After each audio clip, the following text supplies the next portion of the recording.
How is the fish Eigenmania virescens similar to a Wi-Fi access point? How is the fish Eigenmania virescens similar to a Wi-Fi access point? Ooh. Wow. This feels like a Lewis Carroll. Yeah, a raven writing desk. Totally. How is a raven like a writing desk? Right.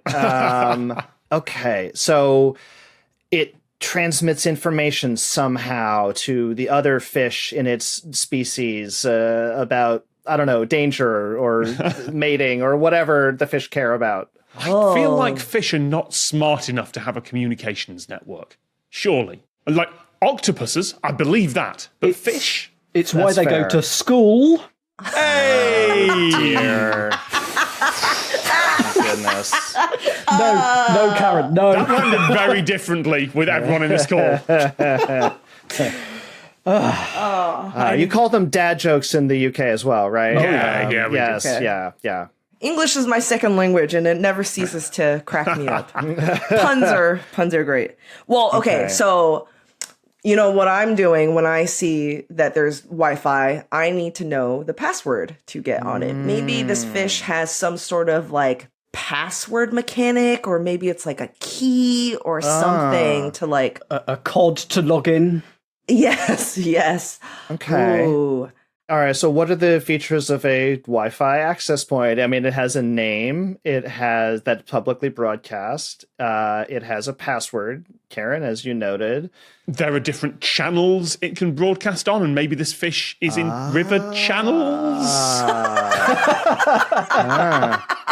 Or streams. Oh, nice. Oh, Nice. they live in the stream, live stream. A lot of pure pun-based answers, for sure.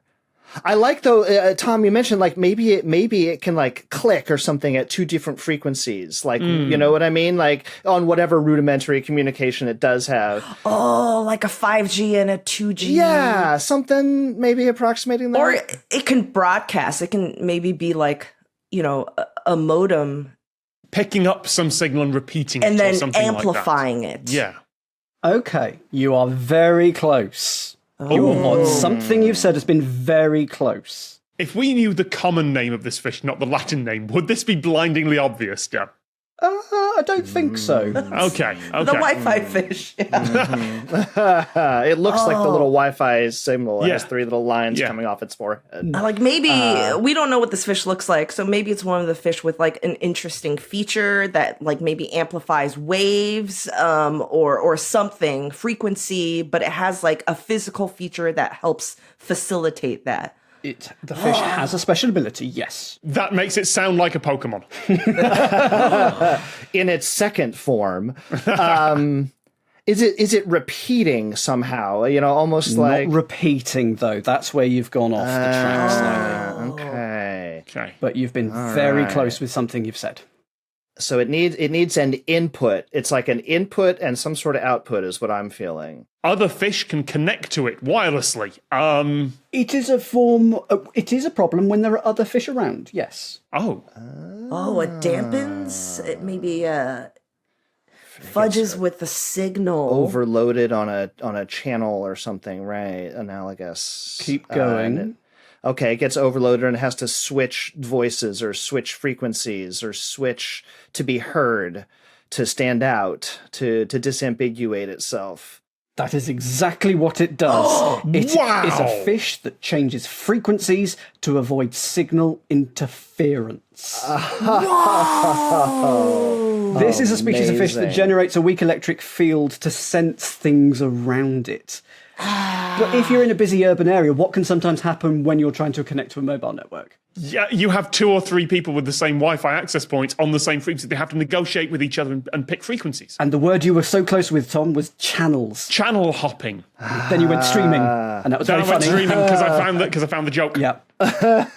If two such fish meet, their electrical signals can interfere like that with one another if they generate the same frequency, so they can't navigate. So to get around this, one fish can shift its frequency upward while the other shifts it downwards, and this behaviour is known as jamming avoidance response. And it was discovered in That's jarring. Oh my god. Okay, look, this is the pun question, okay? This is the It's pun really question. good. The effect was discovered in 1963 when researchers found that Eigenmania fish could shift their frequencies by more than 6 hertz if needed, and the genus honours the ichthyologist, fish studier, Carl Eigenmann. Wow. And I will say this. I like some food fish. I like Japanese poems. This is a haiku. The Lateral book is out now. Just click on the link to get your copy.